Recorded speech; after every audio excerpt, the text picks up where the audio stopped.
Academy। देखते हैं what is an algorithm. An algorithm is a step by step procedure और formula for solving a problem. तो ये एक स्टेप बाय स्टेप प्रोसीजर है या हम कह सकते हैं एक फार्मूला है किसी भी प्रॉब्लम को सॉल्व करने के लिए। तो स्टेप बाय स्टेप इंस्ट्रक्शंस इसके अंदर लिखी जाती हैं। It is a set of instructions. तो हमें पता है हम प्रॉब्लम को सॉल्व करने के लिए सेट ऑफ इंस्ट्रक्शंस लिखते हैं, तो यही है set of instructions that a computer program follows to accomplish a specific task और सॉल्व अ पर्टिकुलर प्रॉब्लम। अब इन सेट ऑफ इंस्ट्रक्शंस को हमारा कंप्यूटर प्रोग्राम फॉलो करता है, इसके बेस पे प्रोग्राम बनते हैं और ये जो एल्गोरिथम होती है इसका ऑब्जेक्टिव होता है कोई स्पेसिफिक टास्क को परफॉर्म करना या फिर एक पर्टिकुलर प्रॉब्लम को सॉल्व करना। तो इसका ऑब्जेक्टिव होता है कि हमारी जो प्रॉब्लम है, कोई भी स्पेसिफिक टास्क है, वो कंप्लीट हो जाए। ठीक है। Next we see the characteristic of an good algorithm. First characteristic is well defined. An algorithm should be well defined. कोई भी एल्गोरिथम बिल्कुल अच्छे से डिफाइन होनी चाहिए, which means that each step in the algorithm should be precisely defined and unambiguous. जो इसके हर एक स्टेप है वो बिल्कुल शॉर्ट में डिफाइन हो, ठीक है, और उसके अलावा अनएम्बिगुअस हो, मतलब वो कंफ्यूजिंग ना हो, ठीक है, उसमें कंफ्यूजिंग ना हो कुछ भी, वो बिल्कुल क्लियर हो जो भी स्टेप आप लिखें और वो शॉर्ट में हो। ठीक है। Next is finiteness. An algorithm should terminate after a finite number of steps. तो ये जो एल्गोरिथम है ये कुछ नंबर ऑफ स्टेप्स के बाद ये फिनिश हो जानी चाहिए। ठीक है। This means that it should not run indefinitely. तो ये अनलिमिटेडली रन नहीं होनी चाहिए, मतलब इसके अंदर बहुत सारे स्टेप्स, इनफाइनाइट स्टेप्स नहीं होने चाहिए। ठीक है। लिमिटेड नंबर ऑफ स्टेप्स हो और it should eventually produce an output, और ये कोई ना कोई आउटपुट को प्रोड्यूस करें। Next characteristic is input. An algorithm takes 0 or more input. तो ये जो एल्गोरिथम होती है ये एक इनपुट भी ले सकती है या 0 इनपुट भी ले सकती है या मोर देन 1 इनपुट भी ले सकती है, but it produce at least 1 output. पर ये एक आउटपुट जरूर प्रोड्यूस करती है, कम से कम एक output. Next characteristic is unambiguous. N algorithm should B unambiguous. तो एल्गोरिथम जो भी लिखेंगे आप वो बिल्कुल अनएम्बिगुअस होनी चाहिए, यानी वो बिल्कुल क्लियर होनी चाहिए, उसके अंदर एम्बिग्युइटी ना हो, meaning that there should be no room for interpretation और एम्बिग्युइटी इन द स्टेप्स। अब ये जो स्टेप्स हैं इसमें कोई भी एम्बिग्युइटी नहीं होनी चाहिए, क्योंकि इसके बाद ही हमारा प्रोग्राम तैयार होता है।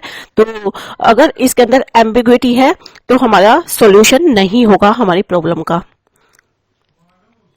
Next is deterministic. An algorithm should be deterministic, meaning that it should produce the same output for a given input every time it is executed. तो हर बार जो भी आप इनपुट इसे दें ये सेम आउटपुट ही प्रोड्यूस करे। तो ये डिटरमाइंड होनी चाहिए, यानी अगर आप एक तरह का इनपुट दे रहे हैं तो एक तरह का आउटपुट ही ये हमेशा प्रोड्यूस करे। Next is feasibility. An algorithm should be feasible. तो एल्गोरिथम जो है फिजिबल होनी चाहिए, यानी उचित होनी चाहिए, meaning that it should be possible to execute the algorithm in a reasonable amount of time.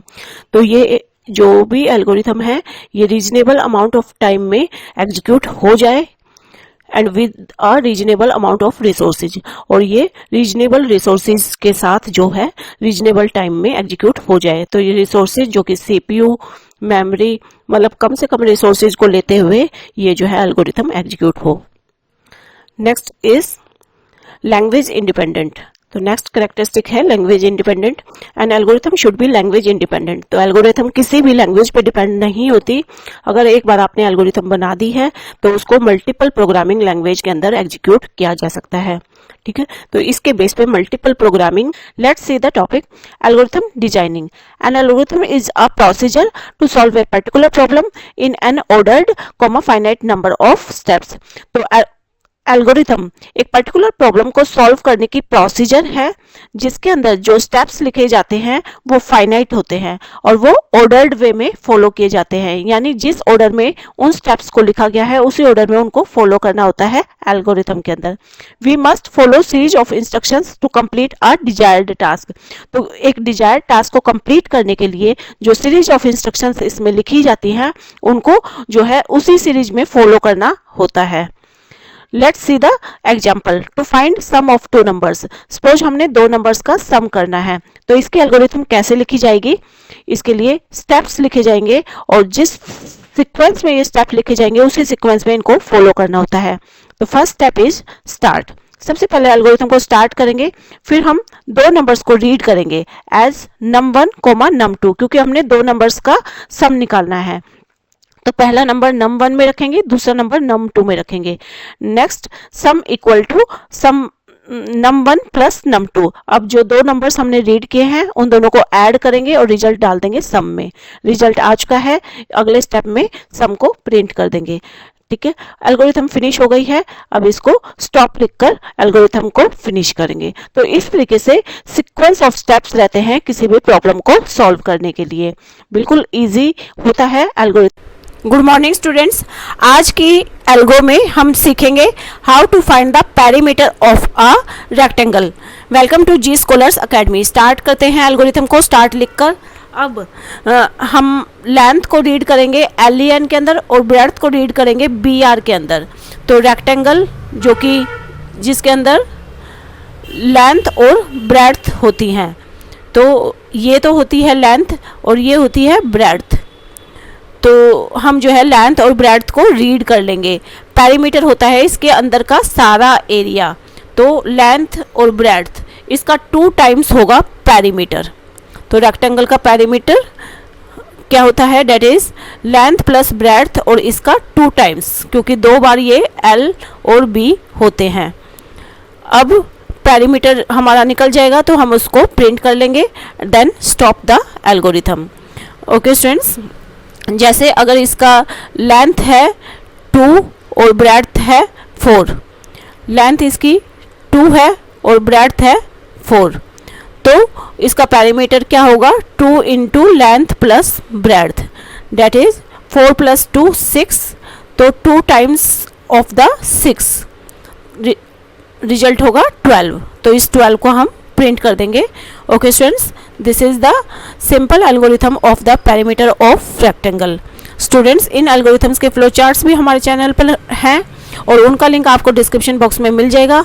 इन्हें करने के बाद आपके प्रोग्राम्स पर डेफिनेटली मास्टरी हो जाएगी। स्टूडेंट्स, हमारे साथ इसलिए जुड़े रहें और चैनल को सब्सक्राइब कर दें, इसलिए ताकि आपको सारे एल्गोरिथम, सारे फ्लो चार्ट्स अच्छे से समझ आ सके। Okay, thank you, bye bye, have a nice day. Good morning students, हमारी एल्गो सीरीज जो कि हमने आपके लिए स्टार्ट कर दी है, आज के एल्गो में हम सीखेंगे how to find the cube of a number. Welcome to G scholars academy. सबसे पहले एल्गोरिथम को स्टार्ट करते हैं स्टार्ट लिखकर। अब हम नंबर को रीड करेंगे एज नम में। अब नम इंटू नम इंटू नम 3 बार इसको मल्टीप्लाई करेंगे और हमारा क्यूब निकल आएगा। अब इस क्यूब को हम प्रिंट कर देंगे and then stop the algorithm. Okay students, this is the algorithm of cube of a number. इन एल्गोरिथम के स्टूडेंट्स फ्लो चार्ट्स भी हमारे चैनल पर अवेलेबल हैं, इनका लिंक आपको डिस्क्रिप्शन बॉक्स पे मिल जाएगा और इन एल्गोरिथम और फ्लो चार्ट्स को करने के बाद आपके प्रोग्राम पर डेफिनेटली मास्टरी हो जाएगी। ओके स्टूडेंट्स, हमारे साथ जुड़े रहें, इस चैनल को